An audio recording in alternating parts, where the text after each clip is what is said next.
바울이 이제 이렇게 로마에 가는 과정에서 이렇게 엄청난 반대가 있어요. 그래서 어제도 우리 보았던 것처럼 그 바울 사도가 여러 가지 위험들을 만났다.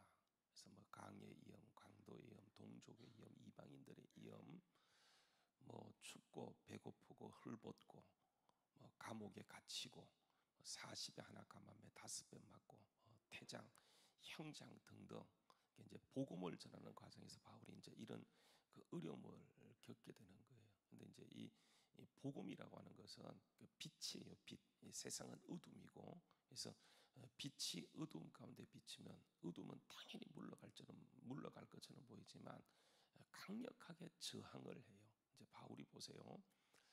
로마에 갑니다. 이게 이제 하나님께서 바울에게 주셨던 말씀이야. 네가 예루살렘에서 나의 복음을 전거한 것처럼 너 로마에 가서도 가이사 앞에서 복음을 전거하게 될 거야. 그래서 이제 바울이 그걸 붙들고 가는데 죽음의 위기를 느낀 나머지 결국은 가이사에게 호소하고 오늘 말씀에 이제 그 죄수의 신분이 되어서 이렇게 이제 가고 있어요. 여러분 이제 복음이 들어간 거하고 복음이 들어가 난 후는 완전히 달라지게 되어져요. 그런데 이제 우리가 어떤 생각을 갖냐면 우리는 뭔가 당장 이루어질 줄 알아요. 그렇지 않습니다. 이게 이제 당장 이루어지는 것이 아니고 어떤 때는 오래 시간이 걸려요. 그래서 여러분 거기에서 그 결과가 보이지 않더라도 거기서 믿음을 가지고 있는 것은 굉장히 중요해요. 여러분 오늘 말씀에 보게 되면 읽지는 않았지만 여러분 20장 7절에 보게 되면 바울이 이제 로마에 가게 되어지는데 큰 풍랑을 만나요. 그 풍랑이 유라굴라 강풍입니다. 우리 어제도 보았던 것처럼 바울이 이제 로마에 가는 과정에서 이게 그 금식하는 절기가 지났어요. 이게 이제 7월 10일이라고 했죠, 그죠?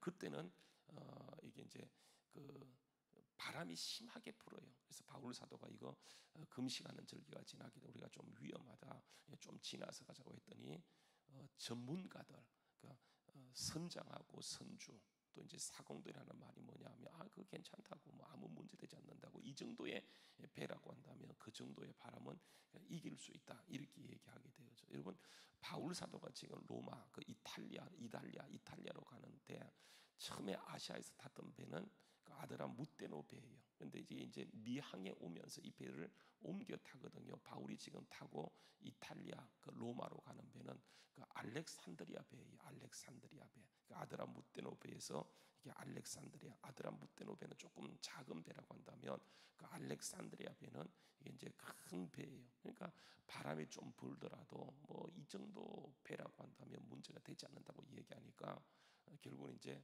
백부장이 또 군사들이 이렇게 들어보니까 바울은 비전문가고 이제 선장, 사공들, 이 선주들은 배에서 그 바다에서 잔뼈가 굵은 사람들이니까 그 말을 듣고 출항을 시켰는데 처음에는 이게 순항이 불어서 이렇게 잘 가다가 나중에 그 유라굴라 강풍을 만나면서 여러분 며칠 동안 떠다니냐 하면 며칠입니까? 14일이에요. 14일. 그죠?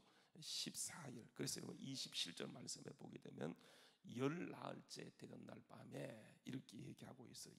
그러니까 14일 동안 큰 광풍을 만나서 이렇게 계속 떠다니다 보니까 여러분 20절 말씀 보세요. 20절 말씀에 보게 되면 그러니까 여러 날 동안 별도 보이지 아니하고 큰 풍랑은 그대로 있음에 구원의 여망이 끊어졌다. 구원의 여망이 없어졌다. 그러니까 여러분 14일 동안 풍랑을 만나서 계속 풍랑이 내리쳤는데 이게 14일 걸렸어요. 저도 이제 배를 많이는 타보지 않았지만 일본 갈 때 배를 탄 적이 있고 제주도 갈 때 옛날에 배를 탄 적이 있는데 이게 웬일인지 배가 이제 이렇게 그 풍랑을 만나면서 하룻밤만 한 8시간만 배에서 이게 놀림과 피칭이라고 얘기합니다. 그걸 만나니까 못 살겠더라고. 그냥 저는 웬만한 이렇게 멀미 잘 안 하거든요. 근데 이게 계속 이렇게 그냥 흔들리니까 나중에는 골까지 흔들리는 거 있죠. 그냥 못 살겠다. 다 토하고 제 옆에 있는 사람들은 완전히 그냥. 근데 이게 하룻밤만 그렇게도 그런데 한번 생각해보고 14일 동안. 그래서 살기 위해서 모든 거 다 버렸어요. 짐짝 버리고 그들이 중요하게 여기는 모든 거 다 버리고 이제는 살 여망이 없어졌어요. 그래서 여러분 보게 되면 그 20절 말씀에 큰 풍랑이 그대로 있었다 이렇게 얘기하고 있는데 보세요. 이게 이제 우리의 이게 모습이에요. 여러분 우리가 살아가는 것이 작은 그러니까 세상의 바다에서 작은 우리가 배를 의지하고 나가고 있잖아요, 그죠? 근데 우리는 항상 뭔가 잘 되겠다는 기대를 갖고 있지만은 그러니까 가다 보면 우리가 이런 문제를 만나게 되어져요. 그래서 여러분 항상 문제는 그대로 있을 때 하나님께서 누구를 통해 역사하냐 하면 그 위기 가운데 하나님께서 이 땅 가운데 우리를 두신 거예요. 그래서 여러분 우리가 거기에서 소망을 밝혀주고 살 모든 그 방향을 제시해 주는 것인데 여러분 보게 되면 이렇게 얘기합니다. 한번 보십시오.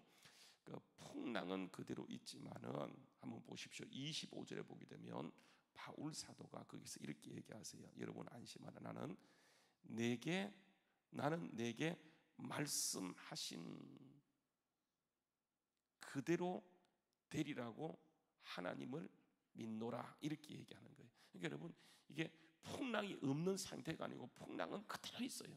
우리 예수님 같으면 이런 경우 야 풍랑아 잠잠케 하라 그러면 여러분 잠잠해지지 않겠어요? 그런데 풍랑은 그대로 있어요. 풍랑이 지금 뭔가 진정의 기미가 보이는 거 풍랑은 그대로 있는데 바울 사도가 거기에서 일어나서 하는 말이 뭐냐면 이 풍랑대로 되는 것이 아니고 소망은 없지만 풍랑대로 되는 것이 아니고 무엇대로 된다고요? 하나님의 말씀 그대로 된다고 나는 하나님을 믿는다. 그래서 여러분 우리가 보세요. 그 믿음으로 살아갈 때 중요한 것이 뭐냐면 보이는 것 소망은 끊어졌지만 그게 우리가 유일하게 살 수 있는 그게 뭐냐면 하나님의 말씀을 붙잡고 나가는 게 굉장히 중요해요. 이게 여러분 우리가 세상에서 보여줄 수 있는 길이에요. 그래서 여러분 그 말씀대로 되리라고 이렇게 딱 선포하게 되어지게 되는데 여러분 보십시오. 이제 이게 풍랑을 만났습니다. 근데 풍랑을 만나기 전에 바울 사도가 풍랑이 있을 것이라고 이미 선포했어요. 근데 결국은 결정권자인 백부장이 그 배를 띄워요. 띄우는 이유가 뭡니까? 누구의 말을 믿었어요? 그러니까 선장과 선주들이 말을 했어요. 그들이 전문가예요. 그래서 백부장이 그들의 말을 믿었는데 여러분 이게 전문가라는 사람은요 어떤 사람이냐 문제가 만나면 이게 자기만 살 공리를 찾는 사람들이 전문가예요. 한번 여러분 보십시오. 본문도 보면 그렇죠, 그죠? 분명히 그들이 이 배 정도면 풍랑 정도는 문제가 되지 않는다고 얘기했던 사람들 그게 어디에 나오냐면 한번 보십시오. 그게 11절 말씀에 보게 되면 11절 말씀요 10절 말씀이네요. 바울 사도가 이런 얘기는 말하되 여러분이여 내가 보니 그 이번 항해가 하물과 배만 아니라 우리의 생명까지도 생명에도 타격이 있어 많은 손해를 끼칠 것 같다. 끼치리라 이렇게 얘기했더니 백부장이 누구의 말을 더 믿냐면 선장과 선주의 말을 바울의 말보다 더 믿고 준항을 시켰어요. 그러니까 이 사람들이 전문가들이. 근데 보세요, 여러분 어디로 넘어가냐면 30절에 가게 되면 이제 그러니까 계속 풍랑은 14일 동안 진행되고 있는 상태에서 보십시오. 30절 말씀 그 사공들이라는 사람 아까 얘기했던 그 선장과 선주들을 말하는 거예요. 선주는 배에 타지 않을 수 있지만은 그러니까 선장과 사공들은 어떻게 하냐면 사공들이 도망가려고. 그래서 여러분 29절에 암초에 걸릴까요 고물로 단 넷을 내리고 날이 새기를 고대하니라 사공들이 도망하고자 하여 그 이물에서 뭘 내렸습니까? 닻을 내리는 채 하고 하는 거예요. 닻을 내리는 채 하면서 무슨 배를 내립니까? 그룹배가 뭐예요? 그룹배가 라이프 보트입니다. 이게 뭐냐면 이게 이제 구명조끼가 아니고 구명정이에요. 그러니까 큰 배는 여러분 보게 되면 거기에 위기를 만났을 때 이게 이제 구명정들이 있잖아요, 그죠? 이제 그걸 말하는 거예요. 이 사공들이 지금 보니까 이게 상태가 심상치 않는 거예요. 분명히 우리는 이길 수 있다고 이렇게 얘기해 놓고 이게 이제 위기 상황에 빠지게 되니까 지들만 살겠다고. 이게 이제 여러분 이물이 뭡니까? 오늘 말씀에 보면 이물과 고물이 나와요. 고물은 뭐죠? 고물은 배 가장 뒤쪽을 고물이라 그래요. 예수님께서 주무실 때 어디 가서 주무세요? 종종 고물을 베고 주무셨다고 하는데 배 뒤쪽에 있는 것을 고물이라 그래요. 이물은 어디입니까? 배 최고 앞쪽을 이물이라 그래요. 그래서 이물과 고물인데 오늘도 말씀해 보게 되면 이물, 고물 이런 말이 나오거든요. 그 41절에 보게 되면 두 물이 합하여 흐르는 곳을 만나 배를 걸매 이물은 부딪혀 움직일 수 없이 붙고 고물은 물결에 깨어져 가니. 그러니까 이제 그 배 뒤쪽과 앞쪽이 절대적인 이렇게 위기를 만났다라고 하는 거예요. 이런 위기를 만났을 때 그 전문가들은 큰 소리 쳤지만은 결국은 자기들만 살겠다고 그룻배를 내리는 거예요. 그때 보십시오. 바울 사도가 이런 얘기를 합니다. 31절 말씀에 보게 되면 그 바울이 그 백부장과 군인에게 이르되 이 사람들이 배에 있지 아니하면 너희가 구원을 얻지 못하리라 이렇게 얘기하는 거예요. 여러분 그 배, 그 알렉산드리아 배에는 어떤 사람이 타고 있냐면 일단 백부장과 군인들이 제수를 호송하는 배이기 때문에 백부장과 군인들이 있고요. 그 이 배를 움직여가는 그 선장과 사공들 이 사람들이 타고 있어요. 그리고 그 나머지가 누구냐 이게 다 제수들이에요. 그 전체가 몇 명이냐면 여러분 37절 말씀해 보게 되면 배에 있는 우리의 수는 전부가 270 몇 명이라고요? 6명이에요. 그러니까 여러분 276명이 탈 수 있는 배라고 하는 것은 지금도 작은 배가 아니에요. 큰 배입니다. 큰 배예요. 근데 여러분 이 사람들은 선장과 그 백부장과 군인들이 있고 그 배를 움직이는 사공들이 있고요. 이게 다 죄수들이라고 하는 거예요. 근데 여러분 이 그 사공들이 자기 살겠다고 마치요 그물을 내리는 척하면서 이 그룻배를 내려서 이게 이제 자기들만 살려고 도망갈 때 바울 사도가 하는 말이 뭐냐면 이렇게 합니다. 사공들이 도망가고자 할 때 31절 말씀 군인이 바울이 백부장과 군인들에게 하는 말이 뭐냐면 이 사람들의 배에 있지 않으면 구원을 얻지 못한다라고 얘기하니까 32절에 군인들이 그릇줄이 저거죠. 그 구명정이죠. 구명배 그걸 끊어 버려서 떼어 버리는 거예요. 그래서 바울 사도가 이제 날이 새어갈 때 여러분 잘 보십시오.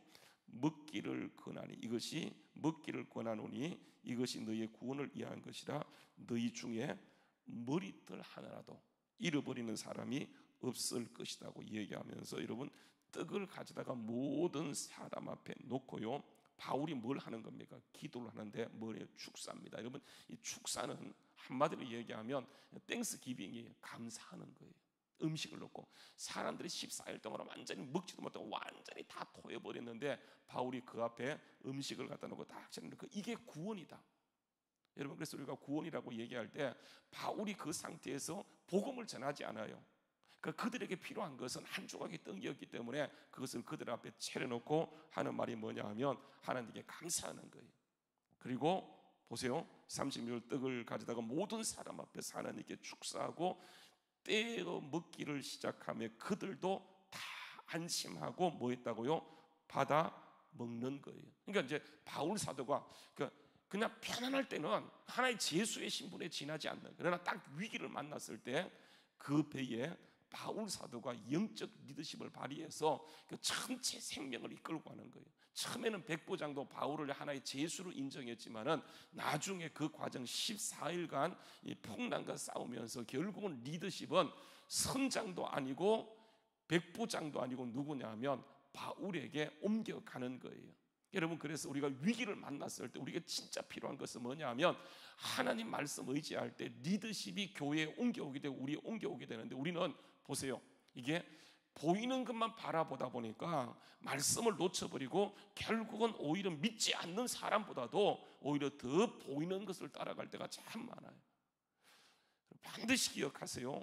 구원의 소망이 끊어지게, 구원의 여망이 끊어지게 될 때 우리를 살려주는 것은 뭐입니까? 이게 오직 하나님의 말씀이에요. 하나님의 말씀. 그래서 살 소망이 없지만 기도하고 믿음으로 나갔더니 사람들이 따라오는 거예요. 그래서 여러분 다시 이 36절 말씀에 완전히 여러분 지금 그 배는 여러분 생각해 보셔야 돼요. 모든 것이 다 엉클어진 상태이고 뭐 여기저기 토가 있지 않겠습니까? 그 상황에서 바울이 음식을 가져다가 딱 감사하고는 자기가 먼저 먹기를 시작하며 그들도 다 안심하고 받아 먹게 되어지는데 그 배에 있는 사람이 그 숫자라고 얘기하면서 배부르게 먹고 밀은 그 이후에 배에 버려버리는 거예요. 왜냐하면 이게 그 배를 가볍게 해야 되잖아요. 그죠? 살기 위해서는 배가 무거우면 여러분 가다가 뭐에 걸립니까? 암초에 걸릴 수 있기 때문에 배를 최대한 가볍게 하기 위해서 마지막 식사를 딱 마치고는 다 버려버리는 거예요.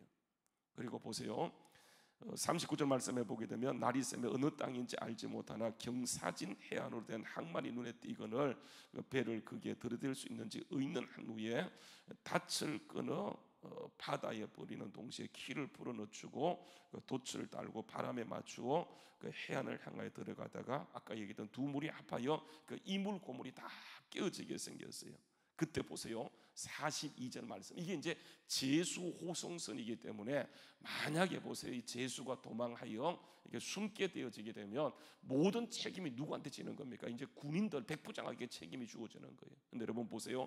군인들은 그 자기의 책임을 면피하기 위해서 그 제수들을 다 죽여버리자. 목이라도 갖고 와야 되는 거니까 다 죽여버리자 할 때에 43절에 보게 되면 백부장이 누구를 보는 거예요?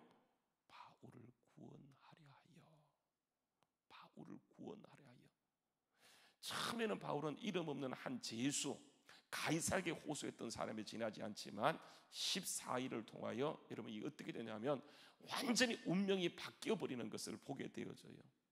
그래서 여러분 바울이 이 상태에서 여러분 보세요. 28장에 멜리데 섬에 가게 되고 멜리데 섬에서 여러분 있었던 사건 아시죠? 뱀에게 완전히 그냥 독사에게 물리게 되고 죽은 줄 알았는데 바울이 아무 이상이 없고 이 상태에서 이 소문을 가지고 여러분 로마에 가게 될 때 로마가 발칵 뒤집어지는 거예요. 여러분 그거 아십니까? 보세요. 이스라엘 민족이 출애굽했을 때 그들이 10가지 재앙을 행하게 되어져요. 그리고 가다가 돌아서서 그들이 어디로 가는입니까? 하나님께서 홍해가로 인도하게 돼요. 성경 말씀에 보게 되면 그들이 출발해서 한참을 가다 하나님이 다시 돌려서 그들을 홍해가에 놓게 돼요.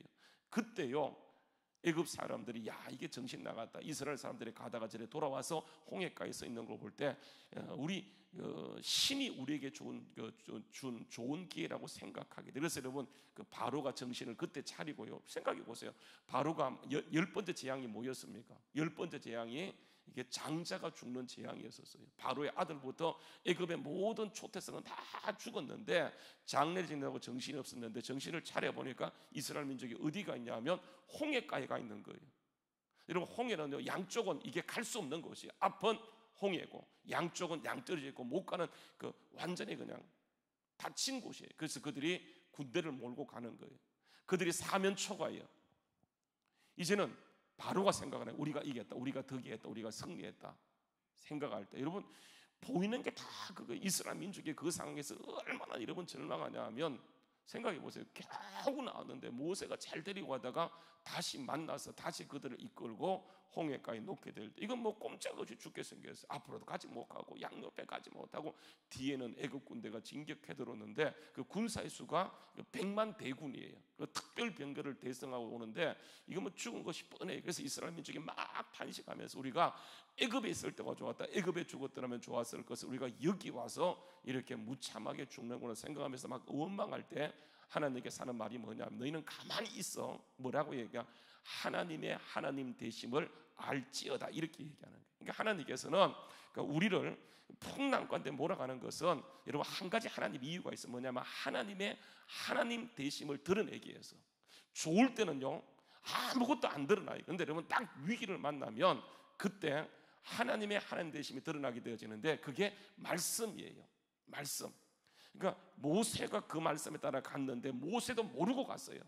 하나님이 가라고 하니까 가요. 하나님이 돌려서 갔었는데 딱 그런 일을 만나게 될 때 하나님이요 하나님의 하나님 되심을 알 거다 얘기하면서 가만히 있으라고 얘기하게 돼. 그리고 여러분 아시는 것처럼 홍해가 나누어지면서 이스라엘 민족은 건너가게 되고 따라왔던 100만 대군은 아무도 살지 못하고 그 바다에 완전히 수장되어지게 돼요. 여러분 하나님께서 무슨 여러분 잔인하다고 100만 대군을요 그 바다에 수장시킵니까? 이유가 뭘까요? 여러분 하나님께서는 우리는 한치 앞을 알지 못하기 때문에 당장 눈앞에 있는 이게 그냥 그들이 먹고 사는 것만 알아요. 근데 보세요 하나님은 지금 그들을 430년 동안 하나님이 큰 민족으로 만드시고 세계 경영 우주를 지구를 구원하시는 예수님 오시는 통로에서 아브라함을 택하세요. 아브라함을 택하시고 창세기 15장에 보게 되면 아브라함에게 약속해요. 너는 이 땅에서 살다가 결국은 죽어서 너 열조에게 돌아가겠지만 너희 후손은 나중에 애굽에 들어가서 400년 동안 고생을 하고 결국은 이 땅에 돌아오게 되는데 갈 때는 한 가정이 돌아가지만 그때는 큰 나라가 돼서 들어올 것이라고 얘기하게 되어져요. 그리고 여러분 이 사건이 결국은 나중에 이루어지고 이스라엘 민족이 돌아오게 되는데 생각해 보세요. 여러분 이게 400년이라고 하는 것은 작은 세월입니까? 세종대왕 여러분 지금부터 몇 년 전의 사람인 줄 아세요? 세종대왕 결국은 올라가게 되면 400~500년밖에 전의 사람이에요. 그런데 우리는 완전히 그냥 그런 것처럼 430년이라고 하는 것은 엄청나게 긴 기간이에요. 그들이 430년 거기에 들어가 살다가 돌아오는데 그들은요 애굽이 좋은 거예요. 고센 땅이 좋은 거예요. 근데 하나님은 그들을 70명 한 가정에 들어간 것을 큰 나라로 만들기 위해서는 모든 것이 제공되어져요. 하나님이 자꾸 찾다 보니까 이게 애굽 땅이고 고센 땅이에요. 거기는 뭐 흉년이 오나 뭐가 오나 문제가 있기 때문에 하나님은 거기서 보내서 이게 300만, 200만, 300만의 큰 나라로 만드는 거예요. 여러분 기록에 보게 되면 원래 애굽의 인구가 300만이래요. 거기에 70명이 들어갔어요. 별 차이가 없어요. 70명, 300만에 70명 있으나 없으나 차이가 없어요. 그런데 그렇게 들어갔던 그 나라가 400년 동안 지나가는 동안에 애굽은 인구가 그대로 있고 70명은 얼마 되냐? 애굽의 인구와 똑같은 인구로 생겨나는 거예요. 생각해 보세요, 여러분. 처음에는 그들이 70명이 들어와서 별로 문제가 되지 않았는데 이게 70명이 400년 지나면서 그 민족보다 큰 민족이 되어지니까 여러분 바로가 위기의식을 느끼고 그 이스라엘 민족을 탄압하잖아요. 그때 하나님께서는 이스라엘 민족을 구출해내게 되는데 바로가 절대로 보내지 않아요. 그래서 여러분 10가지 재앙, 그래서 단계를 높여가는 거예요. 나중에는 완전히 앞발 뒷발 다 들고 내보내게 되어지는데 여러분 이것은 애굽 민족에게 이스라엘 백성에게 하나님의 하나님 대신 그들이 지금까지 400년 동안 보면서 애굽은 대단하다고 믿고 있는데 이스라엘 민족의 그 사건을 통해서 애굽 아무것도 아니구나, 하나님이 진짜 신이구나, 이걸 깨닫게 하는 것이 여러분 그 역사예요. 근데 여러분 다시요 그들을 바로 가나안 땅에 들어보내면 되지 한참 동안 나왔던 것을 돌려서 가게 하는 이유가 뭐냐면 여러분 이거예요. 앞으로 보세요. 가나안 땅에는 여러분 아시고 있는 것처럼 안악 자손들이 살고 있어요. 대장부들이 살고 있어요. 애굽과 비교되지 않는 엄청난 애굽 땅과 다른 사람들이 살고 있어요. 보세요. 이스라엘 민족이 이제 막 걱정하며 가는 거예요. 막 거기 갔더니 뭐 안악 자손이 살고 있고 대장부가 살고 이런저런 사람이 우리는 못 됩니다. 메뚜기 같습니다. 안 됩니다 하는데 막상 그들이 들어가서 보니까 어떻습니까? 여러분 기생나합이 하는 말을 보십시오. 너희 하나님은 어떤 분이라고요? 상천하지 하나님이라고 얘기하면서 이 땅에 살고 있는 사람들이 너희 때문에 뭐가 녹았다고요? 간담이 녹았다. 그렇게 얘기해. 간담이 녹았다.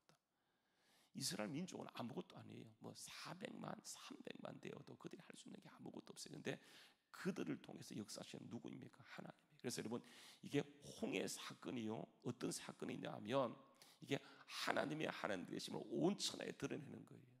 이게 홍해 사건에 마찬가지입니다. 여러분 보세요. 바울이 일개 제수의 신분이에요. 일개 제수, 할 수 있는 게 뭐가? 가이사 앞에 선다고요?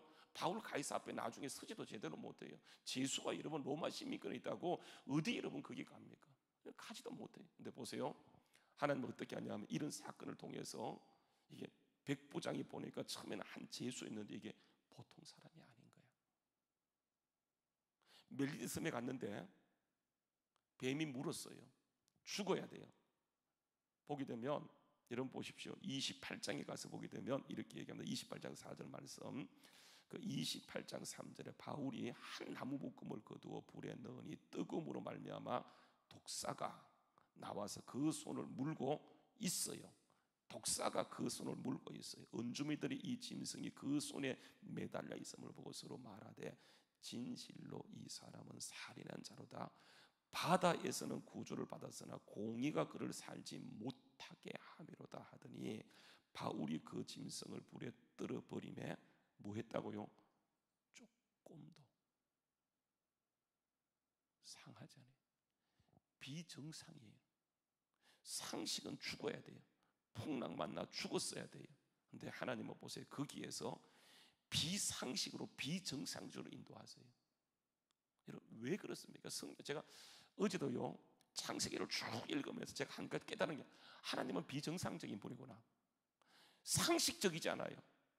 상식은 여러분 우리가 알고 있는데 하나님은 항상 보게 되면 이게 상식을 깨뜨리시고 거기에서 하나님 되심을 드러내는 거예요. 마찬가지예요. 여러분 하나님께서 우리를 풍랑을 만나게 할 때 상식은 우리가 망해야 되는데 여러분 우리는 풍랑 만나 더 잘 되는 것은 그러니까 하나님을 드러내는 것인데 거기에서 우리가 에너지를 어디에 두냐면 구원의 여망이 없는 그대로 태풍이 몰아치는 것을 보는 것이 아니고 여러분 우리의 에너지에 우리의 믿음은 어디에 두냐면 하나님의 말씀에 두게 될 때 위기를 만나서 더 잘 되고 위기 가운데 하나님의 하나님 되심을 드러내는데 우리는 어떻게 하냐면 그때 우리가 다시요 말씀 돌아갑니다. 보세요. 25절 27장 25절에 보게 되면 이게 바울의 믿음이에요. 바울이 에너지를 어디에 두냐면 다 사람들은 여러분 20절에 여러 날 동안 해도 달도 해도 별도 보이지 아니하니 큰 풍랑이 그대로 있어 구원의 여망이 끊어졌어요. 이제는 우리가 죽었다. 그래서 먹지도 않고 그들이 죽기를 기다리고 있을 그때에 바울 사도는 보세요.